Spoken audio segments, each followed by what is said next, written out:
Bem-vindos a mais um Momento Compliance. Meu nome é Fernanda Fragoso, faço parte da Gerência de Riscos e Compliance aqui da Fundação Refer. E hoje nós vamos abordar o tema Yoga, né, como estratégia de promoção de saúde aos colaboradores em empresas.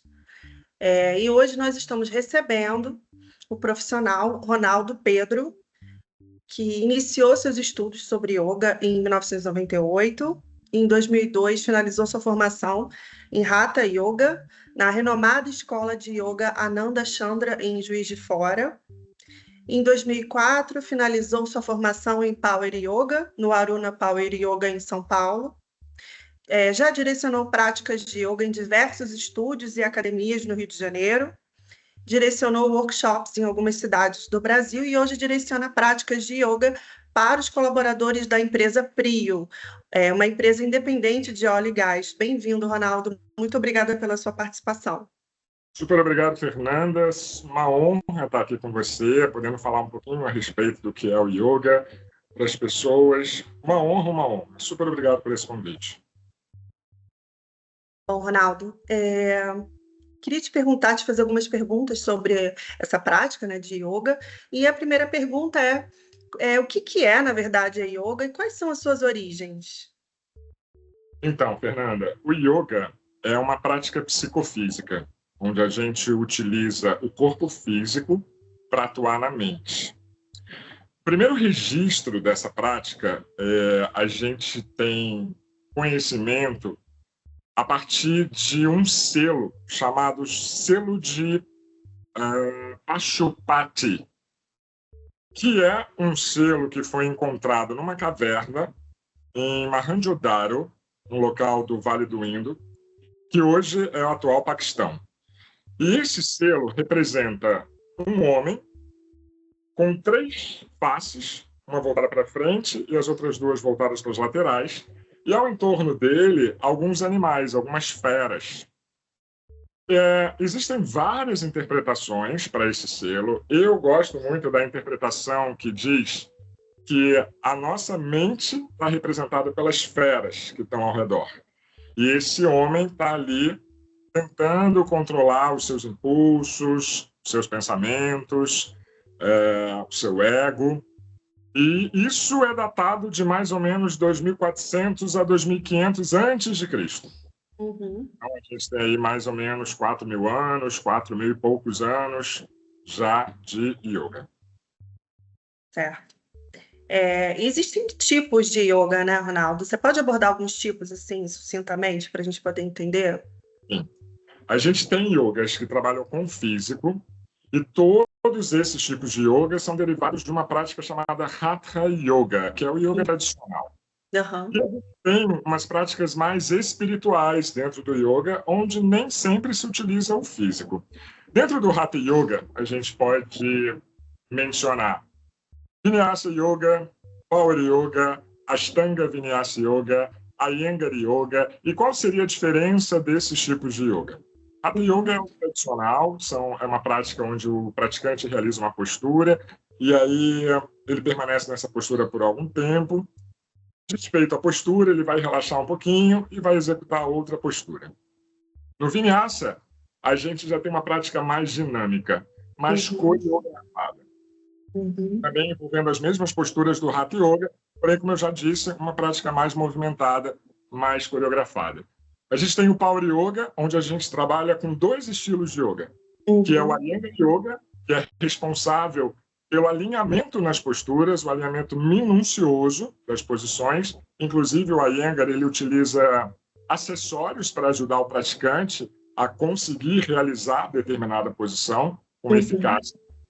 E a gente também se utiliza de uma prática chamada Ashtanga Vinyasa Yoga, que é uma prática bastante fluida, tem uma sequência pré-definida já, e aí o Power Yoga já foge um pouquinho dessa sequência pré-definida, já deixa o instrutor livre para direcionar a prática que ele quer direcionar, e uma prática fluida, uma prática forte, uma prática com muita permanência nas posições, menos coreografada que o Vinyasa, e dando prioridade à força, principalmente à força muscular. Sim. A gente tem eu já falei do Power Yoga, Ashtanga Vinyasa Yoga, Iyengar Yoga, Hatha Yoga está muito na moda agora também, uma prática realizada em um ambiente aquecido a 40 graus. E é isso. E fora as práticas psicofísicas, a gente tem umas práticas mais espirituais.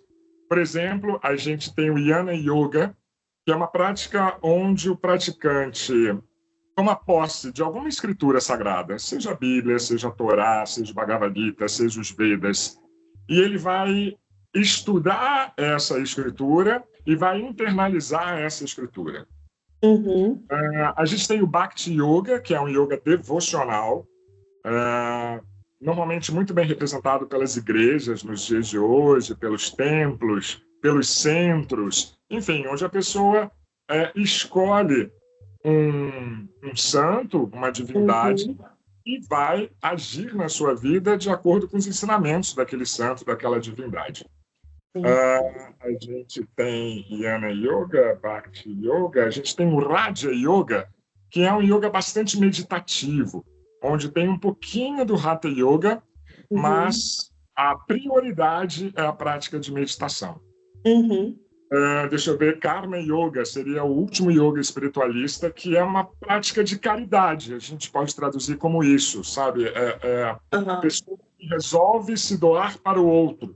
Então, a gente diz que essa pessoa é um Karma Yogi, então é um praticante de caridade. Certo. E, Ronaldo, quais seriam os principais benefícios dessas práticas para as pessoas? Uau, aí eu acho que agora eu fico até amanhã falando para você, tá? Mas eu vou tentar... pode ser bem sucinto. Bom, primeiro de tudo, por ser uma prática onde a gente utiliza o corpo para atuar na mente, a gente vai conseguir aí uma diminuição, por exemplo, na depressão, uma diminuição na ansiedade, uma diminuição no TDAH. A gente consegue aí uma capacidade maior em nível pulmonar. A gente consegue aí um relaxamento maior do praticante também. E tem duas características que eu acho bastante interessante citar aqui, que, por incrível que pareça, é com relação ao humor. Quando você pratica yoga por um tempo, você não percebe muito que o seu humor mudou. Mas quando você é um praticante, você deixa de praticar yoga por um tempo, você começa a perceber que o seu humor mudou. E mudou para muito ruim, sabe? E aí, quando você retoma a prática, você vê que o seu humor retorna novamente de forma bem bacana, bem fluida. E um outro quesito também que eu acho muito interessante é com relação aos medos, sabe? Assim, isso é muito visível, porque a pessoa começa a praticar yoga com alguns medos, seja de assalto, de sequestro, doente, de ser sozinho, enfim. E a prática do yoga vai dando todo o alicerce, todas as ferramentas necessárias para que o praticante se desapegue desse medo. Na verdade, o apego, já falando em desapego aqui, se desapegar do medo, o apego ele é uma causa de sofrimento dentro do yoga. Então, sempre que a gente está apegado a alguma coisa ou a alguém, a gente precisa ter cuidado, porque é sempre causa de sofrimento. Por quê? Porque quando você perde, você sofre. Né? Então, assim, o yoga, ele prima pelo desapego, sabe? Então, quanto mais desapegado a gente for de tudo, de todos, eu sei que isso é muito ruim falar sobre isso, principalmente na nossa cultura ocidental, né? Se desapegar do outro, mas se você parar um pouquinho para pensar, você entra num estado de equilíbrio com desapego. Então é isso, a prática do yoga, ela é tridimensional, né? Ela trabalha todos os aspectos, é uma prática holística do nosso ser. E assim, eu tenho sempre muito cuidado para falar a respeito dos benefícios dessa prática, porque de repente o que eu vou conquistar enquanto praticante não é o que você vai conquistar. Você vai conquistar o que você precisa, e eu vou conquistar o que eu preciso. E aí é por isso que eu falo, se eu for aqui ficar falando, aí eu vou ficar até amanhã. Bom, então é um excelente instrumento de promoção de saúde mental para os praticantes, né? Bom, Ronaldo, há evidências ou relatos de melhora na produtividade ou no clima da organização após a implantação dessa prática? Você que tem essa experiência? extremamente evidente, Fernanda. Assim, na empresa que eu trabalho, né, na Prio, é nítido a diferença das pessoas que praticam yoga com assiduidade e as pessoas que ou não praticam yoga ou não praticam com assiduidade, sabe? Uhum. É impressionante, assim, o desenvolvimento dentro da empresa dessas pessoas que praticam yoga. A produtividade é muito maior, Muito sabe? maior. Com foco e com mais concentração, o que é de extrema Uhum. importância, principalmente para quem trabalha na área de projetos, enfim. Sim, sim. Bom, explica para a gente como são estruturadas as sessões de yoga, né? Como a duração, a frequência e as técnicas utilizadas, de forma também bem sucinta. Bom, primeiro, a gente precisa ver a idade desses praticantes, como vai ser, qual a faixa etária desses praticantes, quais são os tipos de patologias que eles apresentam. Em posse Aham. disso, a gente vai estruturar uma prática onde vai envolver os asanas, que são as posturas psicofísicas, onde vai envolver exercícios respiratórios, onde vai Uhum. envolver meditação. Normalmente, a prática dura entre 50 minutos a 1 hora, não mais que isso, tá? E Uhum. aí a gente também vai observar o que esse praticante, o que essa turma mais precisa? Precisa de dar uma relaxada? Precisa de dar uma turbinada? Como é que é isso? Uhum. Então, vai depender basicamente desses fatores: faixa etária, patologias que os praticantes apresentam e o que se quer alcançar com essa prática, com essa turma. Sim, quantos minutos mais ou menos dura uma sessão? 1 hora, não mais que 1 isso. hora, né? Tá. E quantas vezes por semana? Uma vez só tem eficácia? Fernanda, 1% de alguma coisa é sempre melhor que 0% de nada.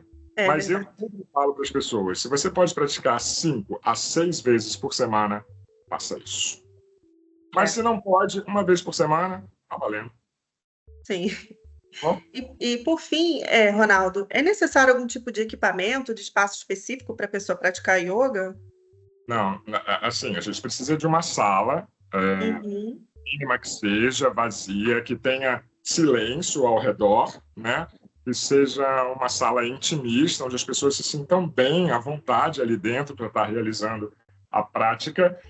Acessórios, sim, quando a gente percebe que os praticantes, por exemplo, não têm uma boa flexibilidade, existem acessórios disponíveis no mercado para esse tipo de prática. E eu acho sempre interessante, por exemplo, blocos, cintos, almofadões, para tornar a prática mais tranquila para o praticante.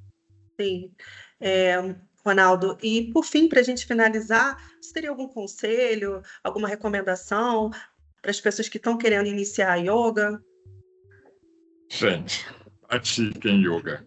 Yoga é tudo nessa vida. Eu sou um cara que malho, faço dança flamenca, pratico yoga, faço caminhadas, mas nada é tão completo como a prática do yoga.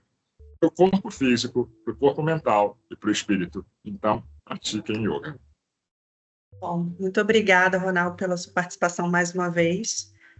Super obrigado a você, Fernanda. Espero que eu tenha contribuído um pouquinho com o seu trabalho.